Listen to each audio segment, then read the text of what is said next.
Kalau Tuhan mau berbicara langsung terus-menerus, tidak perlu ada Alkitab.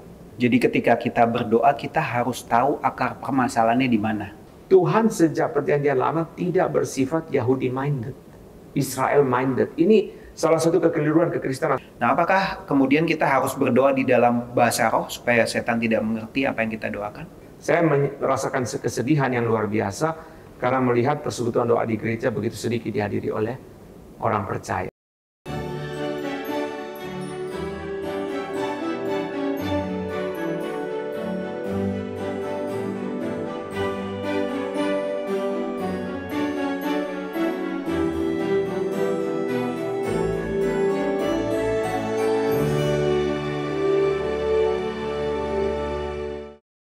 Kita berjumpa lagi di dalam Truth and Love Podcast dari Gary Kebonjeruk.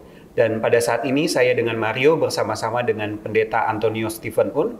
Kita akan bersama-sama mendiskusikan beberapa pertanyaan yang Bapak Ibu Saudara sudah pernah tanyakan mengenai doa. Halo Pak Pendeta Anton. Halo Mario. Apa kabar Pak? Baik. Terima kasih. Baik, terima kasih untuk waktunya Pak pada hari ini. Dan pada saat ini kita juga ada beberapa pertanyaan nih Pak mengenai doa. Dan kita tahu bahwa doa adalah hal yang memang sangat erat ya dengan kehidupan kita sebagai orang Kristen. Nah, izinkan Pak untuk boleh bisa menjawab beberapa pertanyaan nih Pak ya. Oke, baik, yang pertama Pak. Ada yang bertanya, mengapa kita mendoakan bangsa dan negara, teman-teman yang belum percaya? Kalau misalnya Tuhan sudah tahu bahwa final statement dari kehidupan mereka akan seperti apa. Apakah doa itu bisa mengubah keputusan Tuhan, Pak? Terima kasih. Ini satu pertanyaan yang sangat bagus. Kita pertama-tama perlu melihat bahwa Tuhan itu tidak bisa berubah. Kalau saudara mengikuti media sosial saya di dalam 3 hari terakhir ini, saya bicara tentang Tuhan tidak bisa berubah. Jadi di dalam Ayub 23, Yakobus 1 ayat yang ke-17, juga Maleakhi 3 ayat 6. Mungkin Mario bisa bacakan satu ayat dari Ayub 23 ayat 13 ya, sebagai satu contoh bagaimana Alkitab mengatakan bahwa Tuhan tidak berubah. Ayub pasal ke-23 ayat yang ke-13.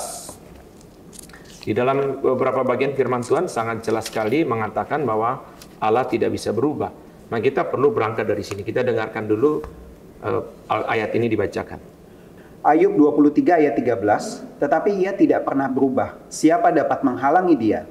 Apa yang dikehendakinya, dilaksanakannya juga. Kita lihat di situ dikatakan ia tidak pernah berubah. Karena itu kita tidak boleh pernah berpikir bahwa kita mau mengubah Allah.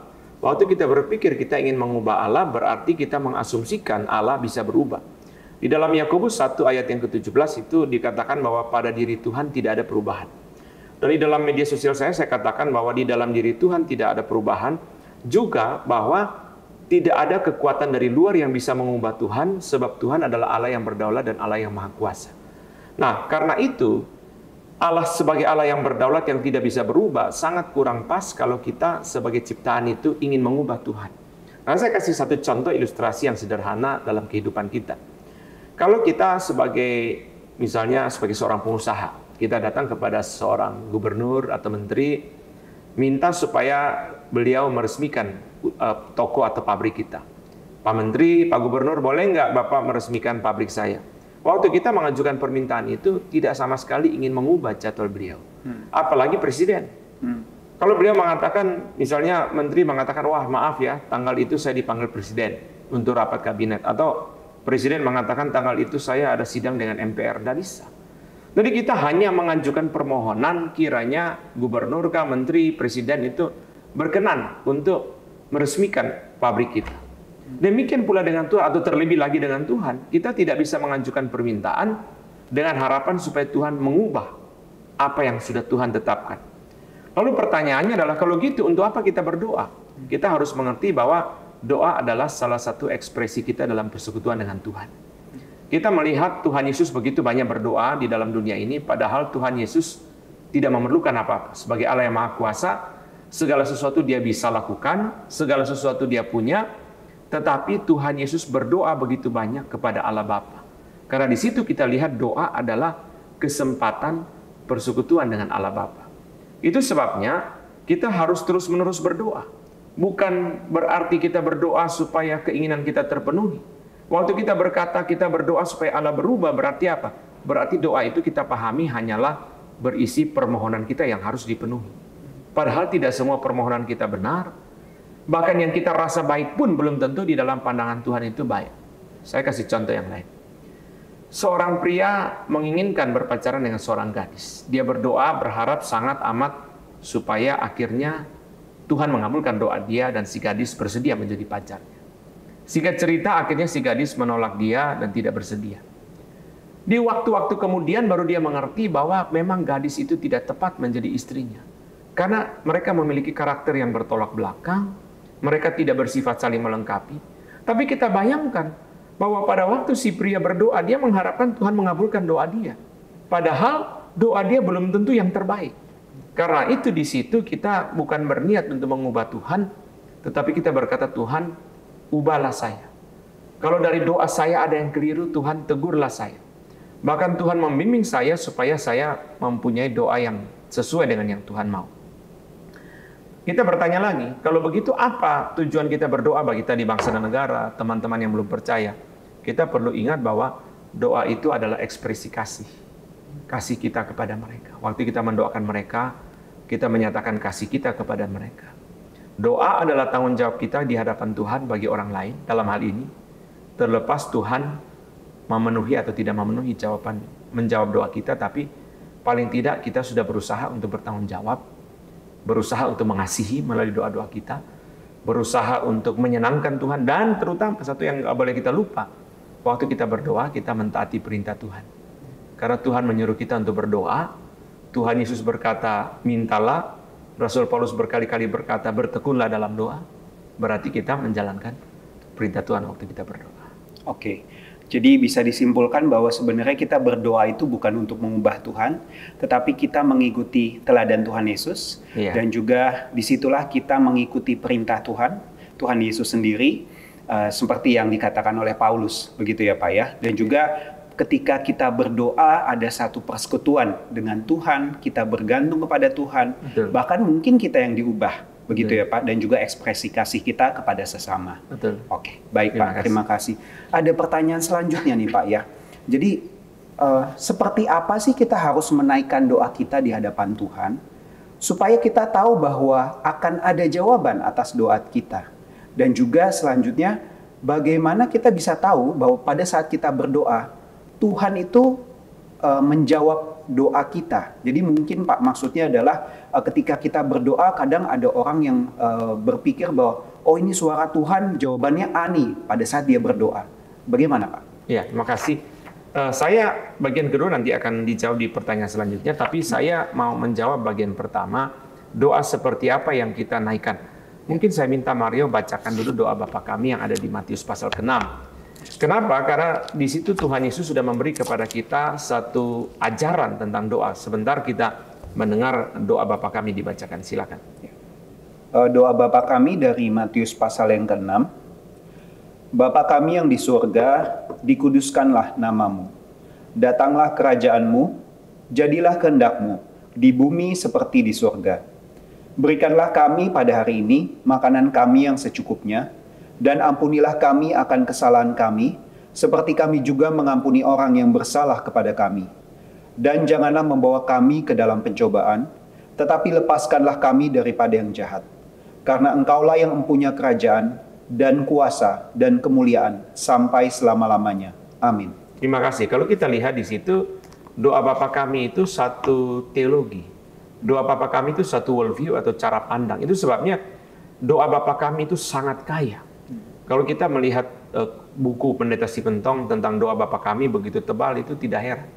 Karena doa Bapa kami itu satu rangkaian teologi yang sangat kaya, satu rangkaian cara pandang, bukan hanya doa. Tetapi saya mau berfokus kepada doa Bapa kami di dalam, khususnya berkaitan dengan dua hal, yaitu konten dan sikap hati dalam berdoa. Karena tema kita kan sedang berbicara mengenai doa. Yang pertama kita melihat bahwa doa Bapa kami itu mengajar kepada kita sikap hati di dalam berdoa. Beberapa contoh. Pertama, kita lihat 3 doa yang pertama adalah tentang kepentingan Tuhan. Berarti Tuhan menginginkan kita mengutamakan Tuhan baru kepentingan kita. Nah ini sudah satu sikap hati. Satu sikap hati waktu kita berdoa, kita belajar untuk mengutamakan Tuhan. Kita melihat bahwa pokok doa itu adalah berkaitan dengan yang pertama itu berkaitan dengan kerajaan Allah, kemuliaan Allah, nama Allah berkaitan dengan kehendak Allah. Itu semua adalah berkaitan dengan kepentingan Tuhan.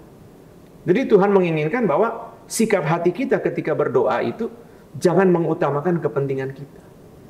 Yang kedua, kita melihat juga bahwa di dalam konten, di dalam kita berdoa, di situ kita melihat waktu kita berdoa untuk kepentingan Tuhan, kemuliaan Tuhan, kehendak Tuhan, kerajaan Tuhan. Di situ ada aspek-aspek yang berbeda dari pekerjaan Tuhan. Itu sebabnya di sini mengajar kepada kita bahwa doa-doa yang kita doakan itu pertama-tama kepentingan Tuhan. Tentu bukan hanya kemuliaan Tuhan, tapi ada dimensi-dimensi yang lain. Misalnya penginjilan, misalnya pertobatan, penggembalaan. Hal-hal yang bersifat kepentingan Tuhan, bagaimana kerajaan Tuhan diperluas. Bagaimana kehendak Tuhan dilaksanakan. Misalnya apa? Kita berdoa supaya suami istri ketika mereka menjalani kehidupan mereka setiap hari, berfokus kepada firman. Ini kita mendoakan orang lain. Tetapi di situ dalam mendoakan orang lain itu kita berfokus kepada kepentingan Tuhan. Yaitu firman Tuhan, yaitu kehendak Tuhan, dijalankan dalam kehidupan mereka. Contoh yang lain kita melihat bahwa selain kita mendoakan kepentingan Tuhan, kita juga mendoakan kepentingan kita. Tuhan yang menciptakan tubuh kita, yang menciptakan manusia dengan tubuh, tidak menafikan fakta adanya kebutuhan tubuh. Itu sebabnya doa kita yang pertama adalah, pokok doa kita yang pertama adalah, berikanlah makanan yang secukupnya. Berarti ini mewakili pergumulan kita mengenai kebutuhan jasmani. Jadi kalau kita berdoa, Tuhan, beri kecukupan keuangan, Tuhan, pelihara kesehatan, tidak salah. Karena Tuhan memang mencipta manusia dengan realitas jasmani, jadi karena itu kita mendoakan kebutuhan jasmani, wajar. Tapi kita melihat bahwa pergumulan kita atau doa kita tidak boleh berhenti hanya pada pokok-pokok doa soal kebutuhan jasmani. Ada kebutuhan rohani. Ampunilah kami. Janganlah membawa kami ke dalam pencobaan. Kita melihat juga di situ ada, waktu kita berdoa bagi diri kita, atau berdoa bagi orang lain, ada kebutuhan masa lalu. Ampunilah kami masa lalu. Ada kebutuhan masa kini, berilah kami makanan pada hari ini yang secukupnya. Ada kebutuhan masa depan, jangan membawa kami ke dalam pencobaan. Jadi kita melihat bahwa Tuhan menginginkan kita berdoa dengan pokok-pokok doa yang kaya, dimulai dari kepentingan Tuhan, menuju kepentingan kita, dan jangan lupa, waktu kita mendoakan kepentingan kita, di situ juga mendoakan kepentingan orang lain. Ampunilah kami sebagaimana kami mengampuni orang lain. Kita juga menggumulkan pergumulan orang lain. Itu adalah isi doa yang Tuhan Yesus sudah ajarkan kepada kita. Jadi seharusnya begitulah doa yang kita naikkan kepada Tuhan, dan kita percaya bahwa ketika kita berusaha untuk bertanggung jawab dalam doa-doa kita, doa yang benar, motivasi yang benar, pada waktu yang tepat Tuhan bisa menjawab. Pada waktu yang tepat, berarti apa? Waktu yang tepat itu Tuhan mengabulkan sesuai dengan kehendak Tuhan. Nah, saya mau singgung dulu di sini 3 jawaban doa. Pertama adalah jawaban ya. Selalu orang paling senang adalah kalau berdoa mengharapkan Tuhan menjawab ya. Itu orang paling senang. Tapi selalu yang kita miss di dalam jawabannya adalah kita lupa bertanya bahwa apa rencana Tuhan selanjutnya untuk jawabannya. Karena ketika Tuhan menjawab ya terhadap doa kita, Tuhan punya rencana selanjutnya. Ketika seorang berdoa, Tuhan, berilah saya pekerjaan, atau berilah saya usaha. Setelah Tuhan mengabulkan, kesalahannya adalah dia lupa bertanya, Tuhan, rencanamu apa dengan pekerjaan ini? Demikian pula teman hidup, barangkali rumah, mobil. Saya ingat dulu waktu melayani di tempat yang lain, ada jemaat berdoa, Tuhan, beri saya mobil, saya ingin membawa jemaat yang lain kepada pekerjaan Tuhan. Waktu ke gereja, saya ingin sekitar saya ada orang-orang tua yang bisa dijemput. Kalau saya ada kendaraan, saya bisa bawa mereka. Dan dia berdoa ini dengan tulus. Jadi kita melihat bahwa ada rencana Tuhan yang ingin dikejar di balik jawabannya. Ketika Tuhan menjawab tidak, berarti apa? Berarti Tuhan lebih dipermuliakan dengan jawaban tidak ketimbang jawaban ya. Nah ini yang kadang-kadang kita tidak sampai karena kita langsung menjadi kecewa dengan jawaban tidak. Padahal kita lupa bahwa Tuhan lebih dipermuliakan dengan tidak ketimbang iya. Contoh, sepasang suami istri hamba Tuhan, mereka lama berdoa untuk mempunyai anak, Tuhan tidak berikan. Ternyata mereka mengerjakan pelayanan lebih leluasa dengan tidak mempunyai anak. Kalau Tuhan memberi mereka anak, Tuhan punya planning tentunya seperti tadi yang pertama. Tapi ketika Tuhan tidak memberi anak, bukan berarti Tuhan mengecewakan mereka. Tuhan lebih dipermuliakan dengan jawaban tidak ketimbang jawaban iya. Suami istri, mereka tinggal di apartemen, setiap waktu ada panggilan tugas keluar kota, tinggal kunci pintu, berangkat 3 bulan, tidak mikir anak-anak yang harus ditinggal. Mereka melayani lebih bebas. Di situ kita mengerti. Yang ketiga, ketika Tuhan menjawab tunggu, maka berarti apa? Bukan hanya kita yang menunggu, Tuhan juga menunggu. Tuhan menunggu waktu yang tepat. Kenapa? Di dalam salah satu short di YouTube Gary Kebonjeruk itu saya katakan, kenapa Tuhan tidak izinkan kita menjadi kaya? Karena hati kita nggak siap. Hati kita nggak siap. Ketika kita menjadi kaya, hati kita berubah. Ini contohnya adalah Tuhan menunggu. Kenapa? Karena kita belum siap untuk menerima berkat yang kalau Tuhan berikan kepada kita, itu justru akan menjerumuskan kita. Nah, jadi jawaban itu Tuhan berikan kepada kita dengan 3 jawaban, dan kadang-kadang jawaban ya itu dikabulkan setelah kita dipanggil Tuhan. Waktu itu tetap kita berkata Tuhan menjawab doa itu dengan jawaban ya. Misalnya apa? Seorang ibu mendoakan anaknya untuk bertobat. Setelah mamanya meninggal, baru anaknya bertobat. Dan banyak seperti itu. Berarti apa? Berarti doa dia yang benar, motivasi benar, isi doa benar, Tuhan kabulkan, tetapi setelah dia dipanggil oleh Tuhan. Kenapa? Tuhan punya rencana yang baik. Oke, baik. Jadi Bapak tadi sudah membahas mengenai 3 macam sikap hati di dalam berdoa dan juga 3 macam jawaban di dalam doa ya Pak ya. Jadi ketika jawabannya ya ataupun tidak, kembali lagi semuanya adalah kepada kemuliaan Tuhan. Sedangkan kalau jawabannya tunggu, mungkin ada hal yang perlu diubah dari diri kita, begitu ya Pak ya. Betul. Jadi itu benar ya. Jadi memang ada hal-hal yang kita belum siap, yang kita harus bertobat ya. Misalnya seorang yang senang main judi, kalau dia memperoleh penghasilan lebih banyak, dia akan menjadi lebih liar dosanya. Itu sebabnya Tuhan tidak beri dia kesempatan.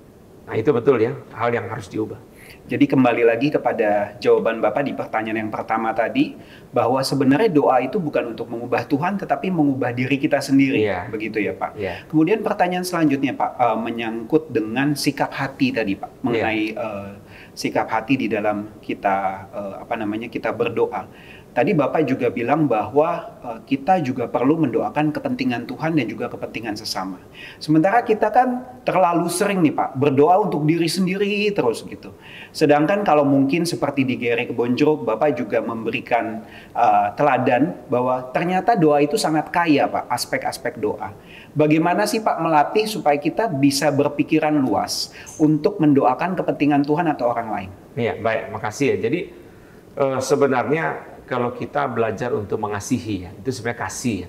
Karena doa itu kan belakangnya adalah kasih ya. Jadi kalau kita mengasihi Tuhan, kita mendoakan kepentingan Tuhan. Sebenarnya kalau kita lihat simpel begini, kalau seorang ibu itu mengasihi anaknya, dia akan mendoakan banyak aspek dari anak, supaya dia rajin belajar, supaya dia jangan nakal, tidak terpengaruh teman dan sebagainya. Jadi ketika kita belajar mengasihi orang lain, kita perlu minta kepada Tuhan hati yang mengasihi orang lain. Sehingga kita belajar untuk melihat mereka, pergumulan mereka apa yang mereka perlu didoakan. Kadang-kadang daftar nama yang ada di kontak di HP kita, kalau kita buka, setiap nama itu mempunyai pergumulan-pergumulan yang kadang-kadang kita terima dari informasi. Nah, maka orang Kristen yang baik seharusnya setiap informasi itu bukan menjadi gosip, tapi menjadi pokok doa. Ibu itu ternyata ya, dia rajin pelayanan tapi anaknya narkoba. Itu bukan menjadi bahan kita gosip di gereja, tapi menjadi bahan kita doa, Tuhan kasihan ya. Dia sudah begitu giat pelayanan pun, anaknya masih jatuh dalam dosa. Yaitu melatih kita untuk mulai melihat orang-orang di sekitar kita, untuk kita bawa dalam doa. Itu adalah sesuatu yang sangat indah. Jadi kita belajar untuk mengasihi. Jadi yang kita bisa pelajari nih Pak, bahwa kalau kita dengar gosip atas satu berita atau satu hal yang kita dengar, jangan langsung kita gosipkan ke orang lain gitu ya, tapi kita langsung doakan. Betul. Begitu ya Pak. Oke, baik. Ngomong-ngomong mengenai gosip nih Pak, biasanya nih salah satu yang santer mengenai gosip adalah mengenai affair. Nah kebetulan ada yang nanya nih Pak. Iya. Contoh kasusnya atau ilustrasinya adalah Bapak A, beliau sudah menikah, tapi kemudian beliau ada affair dengan wanita X yang bekerja di kantor yang sama. Nah, yang ditanyakan adalah Pak, apakah Tuhan berkenan kalau istri dari Bapak A tadi berdoa supaya permintaannya, supaya wanita X yang menjadi selingkuhan Bapak A tadi, Tuhan berikan pekerjaan di luar perusahaan atau di luar kota yang lebih baik, sehingga wanita X itu segera resign dari kantornya? Atau apakah sebaiknya istri dari Bapak A itu sebaiknya berdoa berserah saja, biarlah nanti Tuhan yang atur? Yang seperti apa baiknya, Pak? Baik, terima kasih. Jadi saya ingin masuk kepada hal yang lebih fundamental dari pergumulan ini, yaitu apa? Bukan soal dia jangan ketemu perempuan itu, tapi yang paling penting harus didoakan adalah minta hati yang takut akan Tuhan dan pertobatan yang sejati. Karena apa? Karena kalau si suami tidak takut sama Tuhan, wanitanya X pergi, akan muncul wanita Y, Z, dan seterusnya. Jadi kalau dia tidak mempunyai hati yang takut akan Tuhan, hati yang menghormati Tuhan, hati yang mengasihi Tuhan, hati yang menghormati Tuhan di tempat pekerjaan, kalau itu tidak ada, perginya wanita X itu bukan jalan keluar, karena akan muncul lagi wanita Y. Demikian pula kita bukan hanya berdoa untuk si Bapak A, tapi juga berdoa untuk wanita itu, supaya Tuhan juga berikan pertobatan yang sejati, berikan hati yang mengasihi Tuhan, dan seterusnya. Karena kita bukan hanya menyelesaikan pergumulan kita. Nah, kadang-kadang seperti berkali-kali saya sampaikan dalam khotbah bahwa cukup banyak istri yang menurut saya keliru di dalam melihat pergumulan suami. Waktu suaminya hatinya sudah tidak untuk Tuhan, dia tidak terganggu. Waktu suaminya dulu seorang yang rajin baca Alkitab pagi hari, ketika usaha makin berkembang, pekerjaan makin sukses, tidak lagi baca Alkitab, istrinya tidak terganggu. Dulu suaminya kalau dengar khotbah selalu perhatikan, sekarang suaminya dengarkan khotbah ngantuk karena kelelahan di dalam pekerjaan, istrinya tidak terganggu. Tiba-tiba suaminya selingkuh, istrinya terganggu. Bagi saya, istri terganggu hanya untuk kepentingan dia. Dia tidak terganggu untuk kepentingan Tuhan. Harusnya dia terganggu, harusnya dia ribut. Dia berkata, papa atau koko atau abang, hatimu enggak untuk Tuhan. Kamu sekarang pagi baca WA kantor, tidak baca Alkitab. Kamu sekarang dengar khotbah, tidur, tidak perhatikan, tidak seperti dulu. Nah, itu yang harusnya diberesin itu hatinya. Bukan karena dia bertemu dengan wanita X, lalu berdoa. Baik sih, saya menghargai ya, doanya itu sangat positif ya, bahwa dia tidak berdoa supaya wanita X itu kecelakaan, meninggal, sakit kanker, bukan. Dia doanya baik dapat pekerjaan di luar yang lebih baik, sehingga segera resign. Tapi bukan itu penyelesaian yang fundamental. Itu hanyalah penyelesaian di permukaan. Ketika si wanita X pergi, kalau bapak itu hatinya memang tidak takut sama Tuhan, muncul lagi cerita yang lain. Wanita Y, wanita Z, wanita A, B, C, panjang lagi. Tapi kalau dia minta supaya suaminya takut akan Tuhan, tidak ada wanita tidak menjadi soal. Tapi saya menghargai bahwa pokok doanya baik ya, artinya positif gitu ya. Itu satu teladan yang sangat baik. Nah, apakah kita bisa berdoa minta jalan keluar untuk pencobaan? Kalau kita sudah berdoa minta hati yang takut sama Tuhan. Karena kadang-kadang orang itu jatuh dalam dosa kan karena kesempatannya, bukan niat. Dia takut sama Tuhan tapi dia lemah lalu ada pencobaan dia jatuh. Kita juga bisa minta jalan keluar. Minta jalan keluar itu misalnya apa? Waktu Daud melihat Batsheba mandi, dia menyuruh orang bertanya, siapa perempuan itu? Orang berkata, itu istri Uria. Ketika orang memberikan identitas Batsheba, itulah jalan keluar. Itu istri orang, jangan diganggu. Itu adalah istri Uria. Jadi kita bisa minta kepada Tuhan jalan keluar. Misalnya apa? Contoh simple. Ketika sang suami itu pergi ke tempat prostitusi, mobilnya kecelakaan, bannya bocor.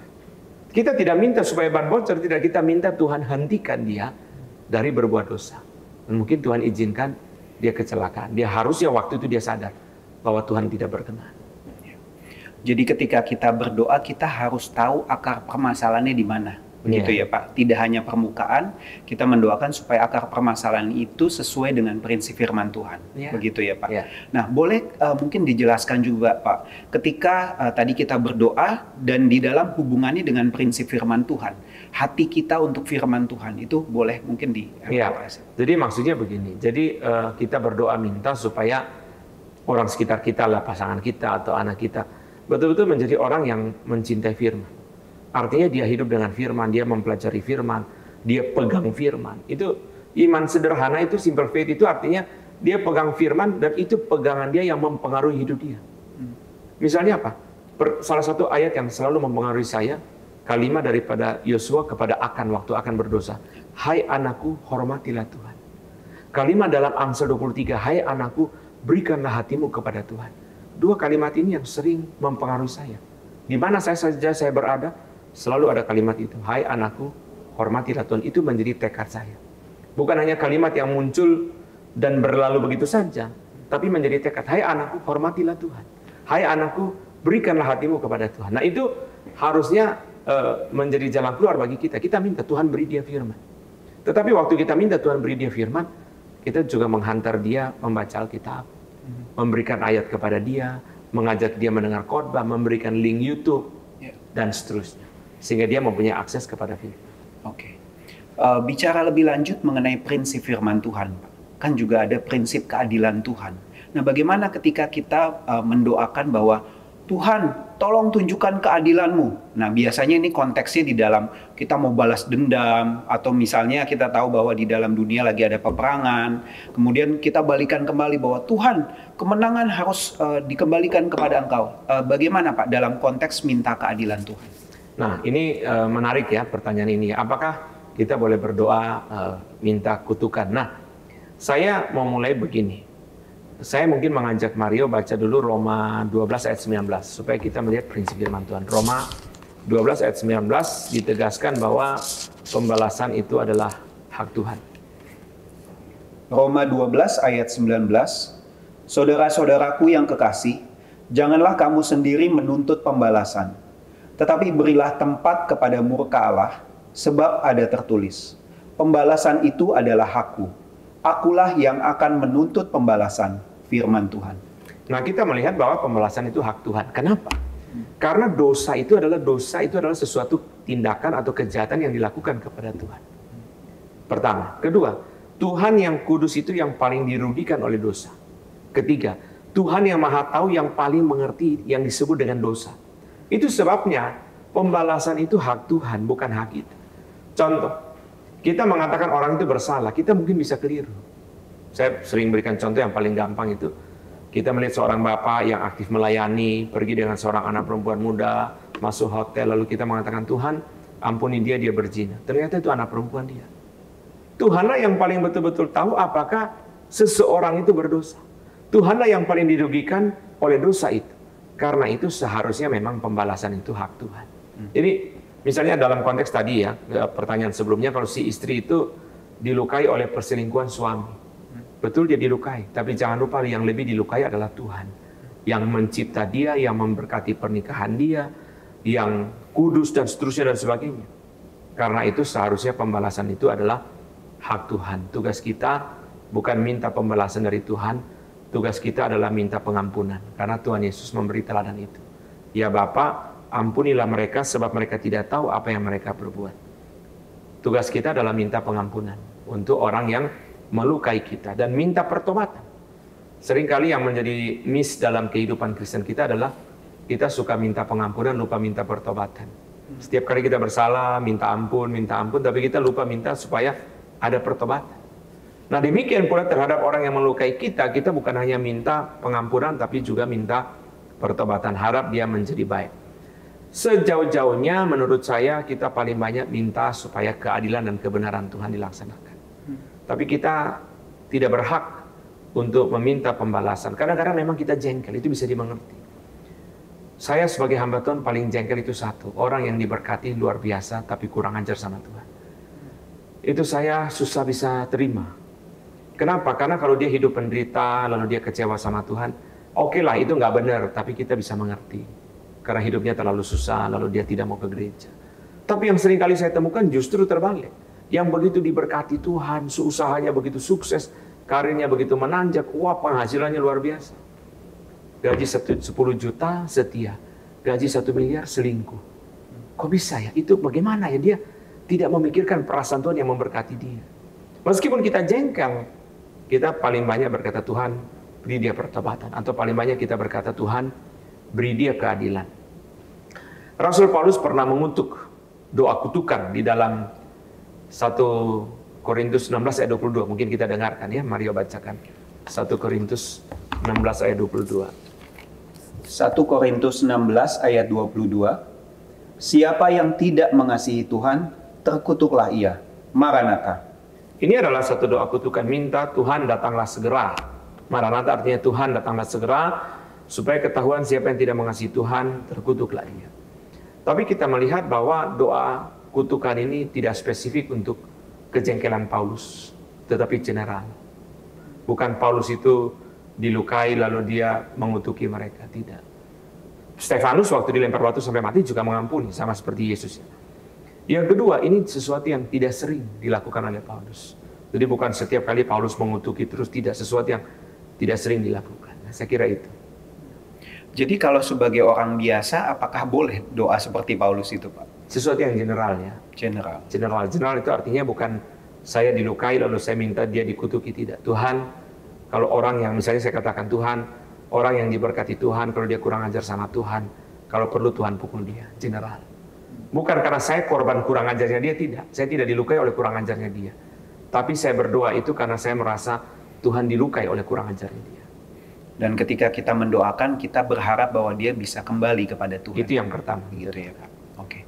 Baik. Nah, kemudian Pak, selanjutnya ada yang menanyakan lagi. Saya takut nih, ketika saya berdoa, saya lancang kepada Tuhan. Jadi saya hanya minta dan minta saja. Minta tolong, minta ampun gitu ya. Seperti seolah-olah Tuhan itu seperti mesin permintaan. Jadi sebenarnya gimana sih ketika kita berdoa, Pak? Salah satu hal yang saya kritik dari lagu-lagu kontemporer di gereja itu ya, adalah lagu mengatakan Allah mengerti. Kadang-kadang tuh kita menuntut, mengharapkan, meminta Allah mengerti kita, tapi kita kurang menuntut diri kita mengerti Allah. Mengerti perasaan Allah, mengerti pergumulan Allah, tanda kutip ya, Allah tidak ada pergumulan. Tetapi maksudnya apa? Pergumulan Allah itu maksudnya apa? Kekecewaan Allah, duka cita Allah. Misalnya yang disampaikan dalam Yesaya 1 ketika Tuhan melihat orang Israel berdosa lalu Tuhan berduka. Apakah ada tempat juga bagi kita memikirkan perasaan Allah, memikirkan duka cita Allah, kita mengerti, tanda kutip, saya pakai istilah tadi, pergumulan Allah. Kadang-kadang kita ingin Tuhan mengerti pergumulan kita, tapi kita nggak mengerti pergumulan Tuhan. Nah ini menurut saya tidak fair. Karena itu kita belajar waktu kita berdoa itu, jangan lupa kita berbicara kepada Allah yang berdaulat, sangat perlu sikap hormat. Kita waktu bicara dengan presiden saja misalnya, atau pejabat, kita sudah menunjukkan satu sikap hormat. Kita berbicara dengan kata-kata yang kita tata. Kita berbicara dengan sikap yang kita hormat. Jadi kita lihat misalnya di istana presiden itu ada protokol. Protokol di mana orang yang masuk ke istana harus berpakaian A dan B, harus jadwal A dan B, harus berkegiatan A dan B. Sebagian pertemuan dengan presiden tidak boleh membawa HP misalnya. Jadi apalagi dengan Tuhan, harusnya itu sikap hormat itu ada di dalam doa kita kepada Tuhan. Dan satu lagi yaitu perasaan diri tidak layak ketika berdoa. Nah ini yang menurut saya miss antara Mazmur dengan orang percaya zaman sekarang.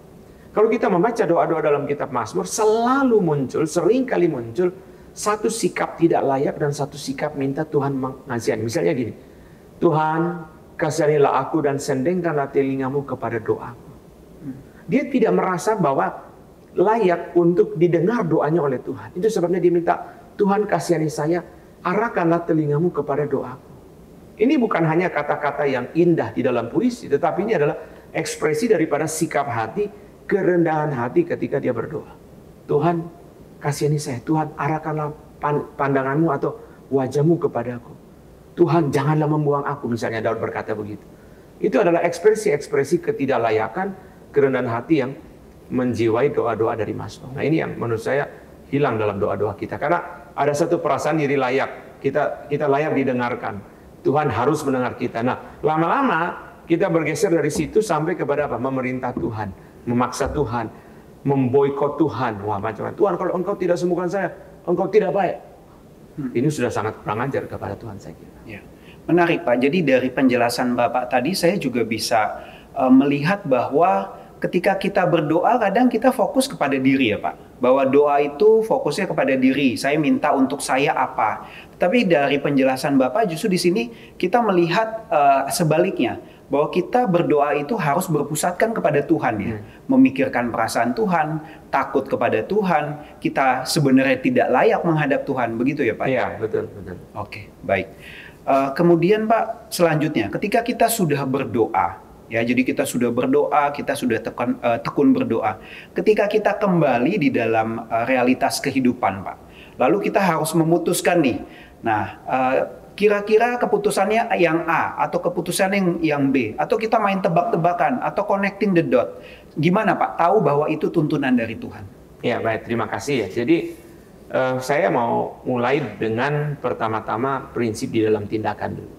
Saya kira kita mesti mulai dari situ karena Tuhan memberikan kepada kita Alkitab untuk mengarahkan kepada kita bagaimana sebagai orang percaya bertindak dalam hidup kita sehari-hari atau dalam mengambil keputusan. Sudah pasti bahwa keputusan atau tindakan itu harus sesuai dengan firman. Itu paling simpel. Jadi mentaati firman, melakukan firman Tuhan, itu kita sudah tidak usah bingung lagi. Kita mau apa yang harus saya lakukan sebagai orang percaya? Melakukan firman Tuhan, mentaati firman Tuhan. Nah, ada 3 prinsip yang biasa saya juga sering ngomong di mana-mana, yaitu prinsip tindakan kita memuliakan Tuhan, memberkati orang lain, membangun diri. Saya kira ini juga barangkali disampaikan oleh hamba-hamba Tuhan yang lain. Memuliakan Tuhan, apakah yang saya lakukan itu memuliakan Tuhan? Memuliakan Tuhan artinya sesuai dengan firman. Apakah yang saya lakukan itu memberkati orang lain? Apakah yang saya lakukan itu membangun diri saya, tidak memperhamba, tidak merusak, tidak menghancurkan diri saya? Nah, dengan 3 prinsip ini kita bergumul bagaimana mengambil keputusan atau bertindak. Apakah memuliakan Tuhan, apakah memberkati orang lain atau membangun diri kita. Kadang-kadang itu kelihatan baik, Paulus bilang ya, segala sesuatu boleh tapi tidak semua berguna. Segala sesuatu boleh tapi aku tidak mau diperhamba. Jadi kita bergumul. Setelah bergumul di situ, kita dengan akal budi dan bijaksana yang Tuhan berikan, kita bertindak. Jadi kita bergantung sama Tuhan itu artinya kita minta kekuatan Tuhan untuk menjalankan A dan B. Kita minta kekuatan Tuhan untuk menjalankan firman Tuhan. Bergantung sama Tuhan itu tidak serta-merta berarti kalau saya sekarang mau minum, Tuhan menit keberapa saya minum. Tuhan, apakah saya ambil gelas pakai tangan kiri atau tangan kanan? Tuhan, apakah saya putar gelas ini waktu minum? Lalu kita seperti tidak ada sisi di mana kita mandiri ya, secara bukan mandiri dalam pengertian kita nggak bergantung sama Tuhan. Kan Tuhan beri kepada kita akal budi, itu berpikir. Nah, saya pakai satu contoh yang simpel di Alkitab, yaitu ketika Tuhan Yesus membangkitkan Lazarus, Tuhan Yesus menyuruh mereka mengangkat batu yang menutup kuburan. Tuhan Yesus berkata, angkatlah batu itu. Loh, bukankah Yesus berkuasa membangkitkan Lazarus? Masa ngangkat batu aja Tuhan tidak bisa, harus suruh orang-orang angkat batu yang menutup kuburan? Bukan. Tuhan mau berkata, kamu punya tugas, saya punya tugas. Tugas yang bisa kamu jalankan, kamu jalankan. Tugas yang tidak bisa kamu jalankan, saya jalankan. Jadi, angkat batu itu. Tuhan tidak mau obral kuasa. Tuhan tidak mau obral mujizat. Kamu angkat batu itu. Kenapa? Karena kamu tidak sanggup membangkitkan Lazarus. Kamu sanggup angkat batu, lakukan tanggung jawab. Jadi, ada akal bijaksana yang harus kita pakai, akal budi bijaksana yang Tuhan beri kepada kita untuk kita pakai. Misalnya kita tidak usah tanya lagi, Tuhan, boleh nggak saya bekerja sebagai pengedar narkoba? Tidak usah tanya lagi, sudah tahu kan prinsip firman Tuhan kan? Kita bergumul yang lain. Tuhan, panggilanmu apa bagi saya, jadi dosen atau jadi dokter misalnya? Nah, ini relevan. Karena antara yang benar dan benar, antara yang baik dan baik. Nah, itu saya kira hal yang perlu kita doakan. Nah, melanjutkan yang tadi Pak, kalau misalnya di antara 2 pilihan yang memang sama-sama baik, bagaimana kita menggumulkan itu? Ada beberapa hal. Pertama, kalau kita melihat pilihan sama-sama baik itu, kita melihat bakat talenta. Kalau misalnya panggilan ya, bakat talenta yang Tuhan kasih. Ada bakat talenta tertentu yang tepat untuk panggilan tertentu, pekerjaan profesi tertentu. Meskipun di dalam hal hamba Tuhan, panggilan hamba Tuhan, hal ini tidak mutlak. Kenapa? Orang yang gagap bisa dipakai Tuhan menjadi pengkhotbah, itu bisa. Tetapi misalnya dia diberikan oleh Tuhan kemampuan untuk menyanyi, mungkin dia melayani dalam aspek-aspek seperti itu. Dia diberikan kecerdasan yang lebih, mungkin jadi dosen. Tidak mungkin orang yang diberikan oleh Tuhan kecerdasan yang terbatas lalu menjadi dosen. Itu bagaimana caranya? Itu kan sesuatu yang tidak nyambung. Jadi ketika kita menggumulkan, pertama kita mesti melihat firman. Waktu kita mencari pilihan antara yang baik dan yang baik, firman maunya apa? Yang kedua, kita melihat realita. Misalnya dalam hal teman hidup, dua-dua sama-sama takut Tuhan, dua-dua sama-sama baik gitu. Misalnya calon teman hidup, tapi realitanya saya seorang pelit. Perlu orang yang juga melengkapi saya untuk tidak pelit, menajamkan saya untuk tidak pelit. Jangan saya mencari orang yang pelit, ini realitas saya. Realitas saya apa sekarang? Sekarang saya bergumul untuk menjadi seorang pengusaha, lalu saya bergumul untuk menjadi seorang pedagang makanan, food and beverage. Tapi mesti lihat realita. Sekarang di sekitar tempat komplek di mana saya akan buka rumah makan, sudah ada 1000 restoran yang banyak juga nggak ada pengunjungnya. Saya nggak bisa membabi buta, oh Tuhan pimpin saya buka restoran, saya akan buka.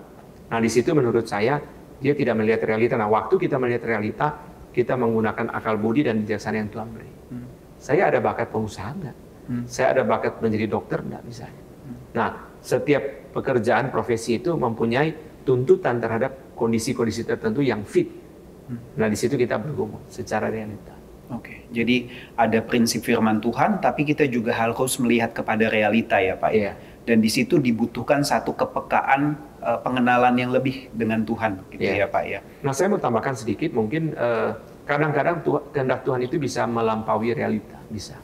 Misalnya tadi saya kasih contoh, kalau pada panggilan hamba Tuhan, di El Mudi gagap, misalnya contohnya menjadi seorang pengkhotbah kebangunan yang luar biasa. Musa sendiri, kita baca di Alkitab juga dia gagap. Saya kira Yosua seorang yang gentar dan hatinya ciut, Tuhan angkat jadi pemimpin. Tetapi tidak bisa menutup. Artinya begini, ketika Tuhan memimpin dia melampaui realitas sekalipun, nanti saya kasih satu contoh, itu adalah dia menggumulkannya di dalam kesadaran akan realita. Contoh, Tuhan memanggil dia menjadi dokter, bakat talenta menunjang, kecerdasan menunjang, passion menunjang, tapi keuangan kurang menunjang. Nah, apakah panggilan Tuhan berhenti karena realita bahwa dia dari keluarga kurang mampu?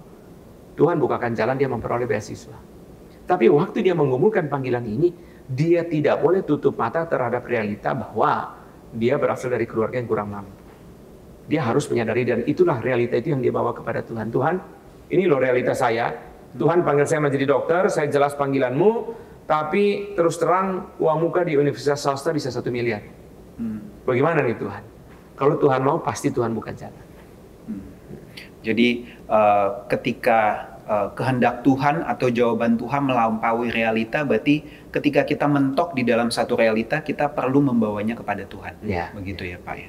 Nah, kalau tadi kan Bapak bicara cukup banyak begitu ya mengenai bagaimana kita menggumulkan di dalam jawaban doa, bagaimana kita bertindak, menentukan keputusan. Tapi ada juga mungkin bahkan banyak orang Pak sebenarnya yang mereka lebih mau jalan pintas. Dia tidak mau menggumulkan, tidak mau memikirkan, maunya langsung suara dari Tuhan ada terdengar gitu ya. Bagaimana menurut Bapak? Iya, saya mau bicara satu aspek lagi yang tadi belum digarisbawahi, yaitu tanda. Apakah kita perlu tanda? Kadang-kadang Tuhan memberi tanda yang relevan, tidak selalu. Tanda yang relevan, saya pakai istilah relevan. Tanda relevan itu begini. Ketika saya berdoa, Tuhan, apakah Tuhan mau saya kuliah di luar negeri? Jangan sampai saya mengharapkan tanda yang tidak relevan. Tuhan, kalau memang Tuhan mau saya ke luar negeri, kiranya lampu kamar saya sekarang mati. Lalu tiba-tiba mati. Puji Tuhan, Tuhan pimpin saya. Saya keluar, bilang sama Papa Mama, tadi saya berdoa minta tanda untuk kuliah ke luar negeri, saya minta mati lampu, lalu mati lampu. Mama bilang, tadi Mama lihat tidak ada orang, jadi Mama matiin. Yang matiin bukan Tuhan, Mama. Nah, tanda yang relevan itu artinya apa? Artinya pengajuan beasiswa saya keluar. Artinya saya diterima oleh kampus luar negeri. Artinya visa tidak ditolak. Itu relevan. Ketika saya berkali-kali, misalnya saya daftar kampus tidak terima, pengajuan beasiswa tidak terima, visa tidak terima misalnya. Ini artinya mungkin Tuhan tidak mau saya keluar negeri. Itu tanda relevan, berarti memang Tuhan kasih tanda yang relevan. Tuhan, misalnya seorang pengusaha, kalau Tuhan mau saya buka bisnis ini, kiranya tanah laku. Relevan ya, relevan, tanah yang saya jual itu laku, sehingga saya jadikan modal usaha, atau Tuhan tolong supaya pengajuan kredit di bank itu cair. Ini tanda yang relevan. Nah, bagaimana dengan suara Tuhan? Pertama kita harus mengerti bahwa Tuhan berbicara melalui Alkitab. Ini harus kita lock dulu. Kenapa? Saya mau mulai dari yang lebih mundur. Kalau Tuhan mau berbicara langsung terus-menerus, tidak perlu ada Alkitab. Alkitab ada berarti apa? Berarti akan terjadi sesuatu yang namanya berhenti. Waktu kita menikah, kebaktian pernikahan direkam video karena itu sesuatu yang tidak terulang. Kalau kita menikah setiap bulan, tidak perlu rekam video. Kalau kita menikah setiap tahun pun tidak perlu rekam video, iya kan? Iya. Nah, sesuatu yang berhenti menyebabkan harus ada rekaman. Sesuatu yang tidak berulang menyebabkan harus ada catatan. Iya. Nah, karena itu kita menangkap di situ bahwa, oh, karena Tuhan tidak mau lagi bicara secara langsung, Tuhan beri Alkitab sebagai satu patokan yang objektif dan pasti. Nah, ini juga memudahkan kita. Kenapa? Kalau saya bilang saya dengar suara Tuhan, tapi Mario tidak dengar. Mario dengar suara Tuhan, saya tidak dengar. Bayangkan kalau ini terjadi pada suami istri misalnya. Suami berkata, saya dengar suara Tuhan untuk jual toko. Istri berkata, tidak dengar. Ini tidak ada patokan yang objektif dan pasti. Ini menimbulkan kekacauan. Nah, Tuhan memberikan Alkitab artinya ada patokan yang objektif dan pasti, dan itu justru bagi saya membebaskan. Kenapa? Sepanjang sesuai Alkitab, jalan. Kita bebas. Maka tidak heran kenapa di dalam peralatan senjata Allah itu Paulus berkata dalam Efesus 6, ikat pinggang kebenaran. Kebenaran itu membebaskan. Waktu orang zaman dulu prajurit itu pakai baju yang seperti gaun perempuan itu, kalau dia tidak punya ikat pinggang, dia lari kesulitan karena bajunya goyang-goyang. Ikat pinggang itu membuat dia bebas berlari, bukan justru membatasi. Nah, sama dengan adanya kebenaran itu orang menjadi bebas. Seorang ibu kos berkata, ingat, kemana saja boleh maksimum jam 10. Kebenaran ini membebaskan. Kalau tidak ada kebenaran ini, anak-anak bingung. Wah, ibu kos ini maunya jam 7, jam 8, jam 9, jam 10. Kita nggak tahu, sehingga apa? Sehingga waktu mereka pergi jalan-jalan, mereka gelisah. Sebenarnya ibu kos maunya pulang jam berapa? Dengan adanya patokan yang pasti. Ingat ya, baca tulisan depan kos, maksimum pulang jam 10 malam. Mereka pergi tenang, pokoknya jam 10 sampai. Kebenaran atau firman yang tertulis itu membebaskan kita. Nah, setelah 66 kitab yang adalah firman Allah di Alkitab itu sudah selesai, Tuhan tidak lagi berbicara secara langsung. Roh Kudus berbicara melalui Alkitab firman Allah. Nah, keberatan yang sering kali muncul dengan pemikiran ini adalah, wah, kita membatasi Tuhan dong. Kita membatasi Roh Kudus dong. Saya berikan satu penjelasan yang simpel. Allah Maha Kuasa, sanggup melakukan apa saja, tapi Allah tidak mau berbuat dosa. Berarti kemahakuasaan Allah itu tidak berarti bebas berbuat apa saja. Dikuduskan oleh kekudusan Allah, atau dikurung oleh kekudusan Allah, atau dibatasi. Saya lebih suka pakai istilah integrasi ya, karena Allah tak terbatas ya. Kemahakuasaan Allah terintegrasi dengan kekudusan Allah. Jadi kita jangan memahami, oh, Allah ini Maha Kuasa, sanggup berbuat apa saja. Kalau gitu, Allah sanggup berbohong nggak? Jadi kacau. Nah, di situ kita melihat bahwa ada semacam tanda kutip pembatasan diri Allah. Allah membatasi diri untuk tidak terus berbicara. Dia hanya berbicara melalui Alkitab sebagai patokan yang pasti bagi orang percaya. Nah, disitulah kita mendengar suara Tuhan di mana? Di dalam Alkitab. Dan Roh Kudus bekerja dengan Alkitab yang tertulis itu, membawa firman itu di dalam hati kita. Bayangkan, Tuhan Yesus berkata dalam Injil Yohanes, Roh Kudus tidak berkata-kata dari dirinya sendiri, tapi dia berkata apa yang dia dengar dari Tuhan Yesus. Berarti di situ sudah ada semacam pembatasan tertentu. Dia tidak berkata-kata dari dirinya sendiri, dia tidak berkata-kata dengan bebas. Dia berkata-kata apa yang dia dengar dari Tuhan Yesus. Ada semacam tanda kutip integrasi, kalau kita tidak pakai istilah pembatasan tadi. Jadi, kita mau tahu suara Tuhan, sebagai jawaban doa kita, firman Tuhan. Itulah jawaban yang Tuhan berikan kepada kita. Nah, ketika kita taat kepada firman, Roh Kudus memberi kita damai sejahtera. Ketika kita menggumulkan, Tuhan mungkin membuka jalan melalui tanda-tanda yang relevan. Sebagian orang kurang suka pakai istilah tanda. Mereka bilang itu bukan tanda, tapi itu jawaban doa. Ketika dia berdoa, minta Tuhan buka jalan untuk bisa kuliah ke luar negeri, dan kampus menerima, visa peroleh, beasiswa dapat, itu sebagian orang berkata itu bukan tanda, Pak, itu jawaban doa. Oke, kita bisa memahami juga dengan istilah itu. Oke, baik Pak. Jadi prinsipnya adalah kembali kepada firman, begitu ya Pak. Jadi orang yang semakin banyak berdoa seharusnya juga semakin membaca firman, begitu ya Pak. Demikian juga sebaliknya, semakin banyak baca firman, semakin rindu berdoa. Iya. Begitu. Ada sebagian orang di dalam sejarah, John Calvin, Matthew Henry misalnya, mereka mengajar kita mendoakan firman, dan ini adalah seluruh doa saya, boleh dibilang. Jadi 90% doa saya itu adalah mendoakan firman. Jadi termasuk ketika saya mendoakan KKR, saya mendoakan orang lain, selalu di dalam pokok doa yang berasal dari firman.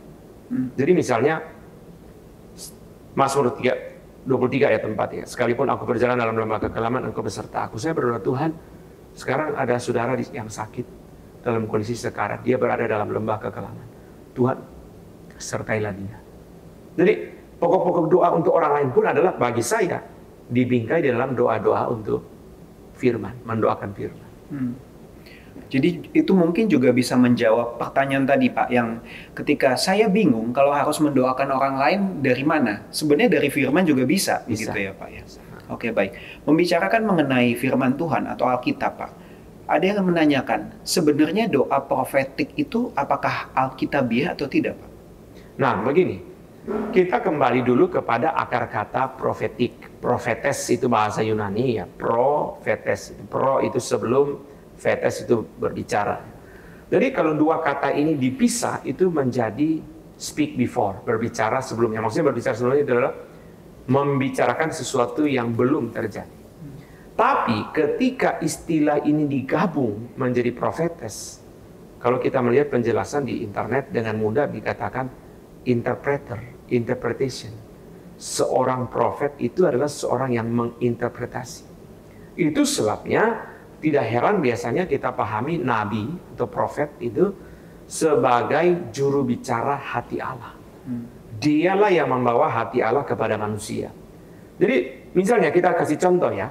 Kita kasih contoh nabi yang bernubuat tidak terjadi, tanda kutip ya. Yunus berkata kepada orang Niniwe, 40 hari kota ini ditunggang-balikan. Orang Niniwe bertobat dan tidak terjadi perkataan itu. Lalu apakah berarti kenabian Yunus gagal? Tidak. Karena Yunus sedang berfungsi sebagai juru bicara hati Allah. Dia membawa kemarahan Allah terhadap dosa orang Niniwe. Dan betul bahwa hati Allah itu diterima dengan baik sehingga mereka bertobat. Sehingga sekalipun kota Niniwe tidak ditunggang-balikan, tetapi sebagai seorang nabi yang membawa hati Allah, Yunus berhasil. Yunus berhasil di dalam kunjungan kedua ya. Kunjungan pertama kan dia lari. Yunus berhasil. Jadi di situ kita melihat bahwa kalau kita memahami profetik itu sebagai berjiwa nabi, bersifat nabi, yaitu membawa hati Tuhan, maka doa profetik itu seharusnya dalam pengertian yang paling betul adalah mendoakan hati Tuhan. Hati Tuhan yang ada di Alkitab. Tuhan mencintai bangsa-bangsa. Dikatakan apa? Karena begitu besar Allah mengasihi isi dunia ini, Yohanes 3:16. Semua gereja, semua orang Kristen tahu Yohanes 3:16. Tapi begitu sedikit orang yang mendoakan misi untuk bangsa-bangsa. Padahal itu hati Tuhan. Kalau kita hafal Yohanes 3:16 dari sekolah minggu, harusnya kita adalah orang yang paling banyak berdoa bagi bangsa-bangsa. Kan hati Tuhan untuk seluruh dunia. Tapi berapa banyak gereja yang berdoa untuk misi? Berapa banyak orang Kristen yang masih membuka suara untuk misionaris di bangsa-bangsa? Nah ini saya kira hati Tuhan yang harus kita doakan. Tetapi kalau doa profetik itu dipahami sebagai mendoakan suara Tuhan, berdoa yang bersifat nubuat untuk masa yang akan datang, menurut saya ini keliru memahami istilah profetik. Keliru memahami istilah profetik. Jadi kalau kita mau kembali kepada pengertian yang ketat, seharusnya adalah seperti demikian. Oke, jadi dikembalikan lagi istilah profetik kepada pengertian yang sejati, ya. Gitu ya Pak. Oke, baik. Tadi kita juga sudah membaca dari Alkitab, dari mengenai doa Bapa Kami Pak.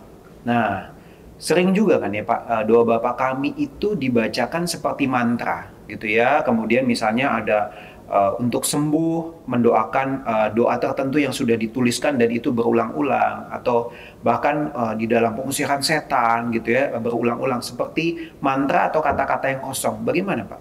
Nah, ini baik ya. Jadi pertama, doa kah, pembacaan Alkitab kah, termasuk dalam pengusiran setan, harus dilakukan dengan pengertian. Jadi contohnya begini. Kan Alkitab mengatakan firman Tuhan adalah pedang roh. Maka kita membaca Alkitab dalam pengusiran setan. Tapi pembacaan Alkitab dalam pengusiran setan harus dalam pengertian. Bedanya mantra dengan yang bukan mantra adalah mantra itu tidak ada pengertian. Sesuatu yang tidak dimaknai, sesuatu yang berulang begitu saja seperti jimat gitu ya, dalam bentuk kata-kata. Nah itu sebabnya menurut saya kita tidak seharusnya berdoa Bapa Kami berulang-ulang. Misalnya supaya memperoleh pekerjaan, doa Bapa Kami 7 kali setiap jam 12 malam. Bagi saya itu sangat keliru. Kenapa? Kita mempunyai asumsi bahwa doa yang berulang akan didengar oleh Tuhan. Padahal Tuhan yang Maha Tahu Sebelum kita berkata-kata, Tuhan sudah tahu itu Mazmur 139. Jadi untuk apa kita harus berkata-kata seperti itu gitu.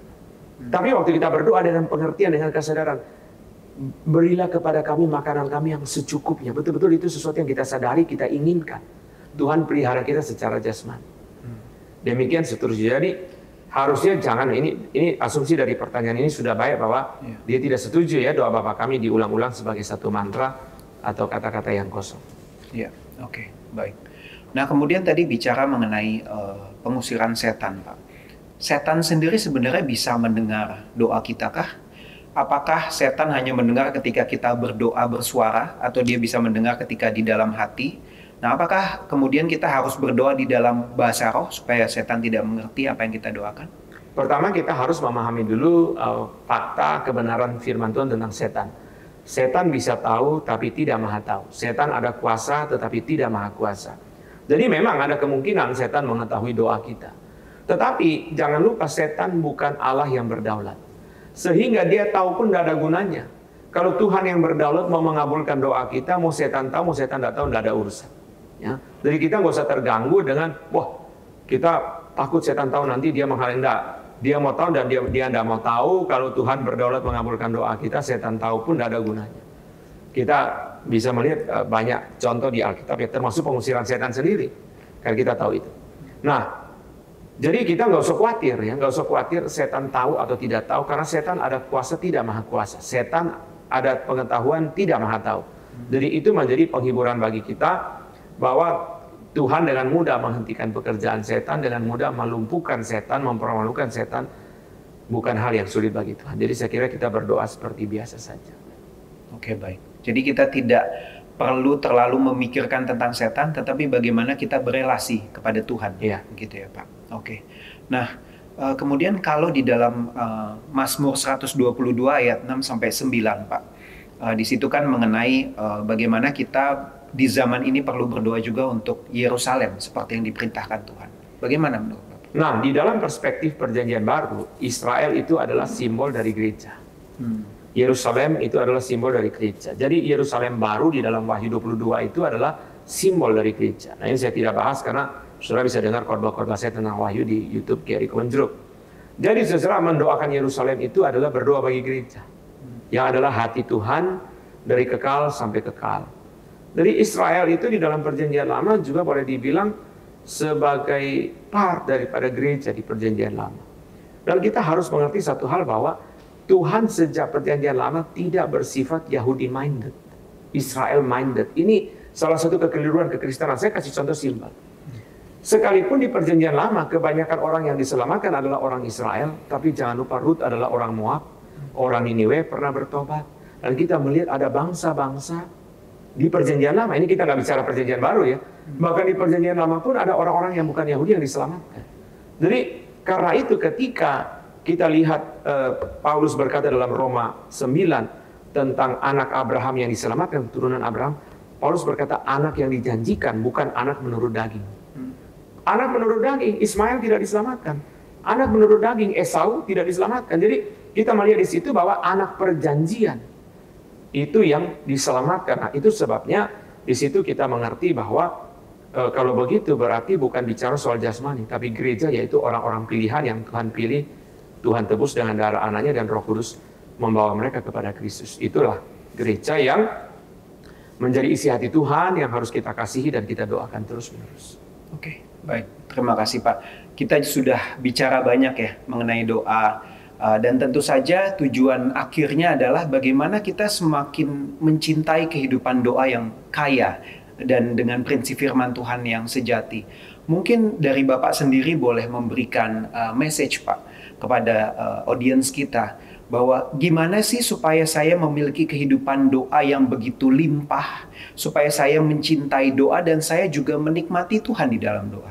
Jadi secara simpel adalah tekad untuk berdoa. 3 hal yang Tuhan Yesus ada dan harusnya kita juga punya. Kita minta sama Tuhan.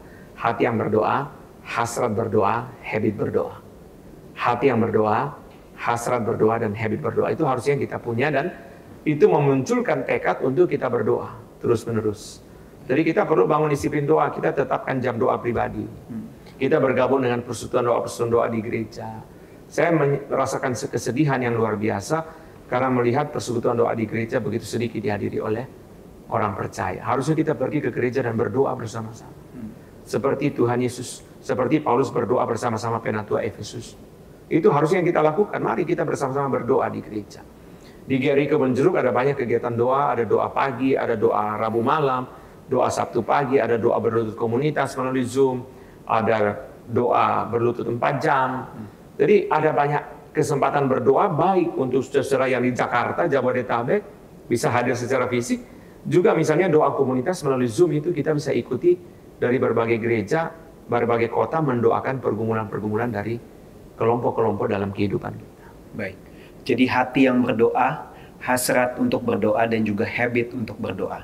Baik, menarik sekali. Terima kasih Pak untuk waktunya pada hari ini. Sama-sama. Dan semoga setiap kita boleh semakin bertumbuh di dalam kehidupan doa kita. Baik, demikianlah pembicaraan kita dengan Pendeta Antonius Stephen Un di dalam Truth and Love Podcast GRI Kebonjeruk pada hari ini. Kiranya nama Tuhan yang dipermuliakan. Terima kasih.